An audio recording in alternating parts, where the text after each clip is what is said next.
Así lucían esta mañana los alumnos de la Escuela Primaria 5 de Mayo en la Alcaldía Venustiano Carranza. Madres apresuradas colocando abrigos y bufandas a sus hijos, niños que aún con sueño se preparaban para iniciar las clases tras este receso escolar.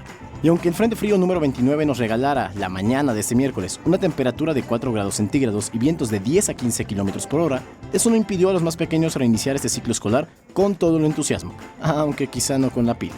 ¿Desde qué hora se levantaron, Pues desde las 6 para estar listos. ¿Te costó mucho trabajo levantarte, Nomi? Sí. ¿Ya te estabas preparando de días antes o fue improvisado todo? No, improvisado todo. Todo preparado porque, nosotros teníamos la idea de que era el regreso ayer, pero fue hoy, entonces ya lo teníamos desde el día anterior. Ojalá y los niños tomen como ellos el regreso a clases porque estaban muy emocionados de regresar. Nuevamente a la rutina de siempre, ¿verdad? Las clases. No, hay que acostarlos unos días antes, temprano, para que se acostumbren nuevamente.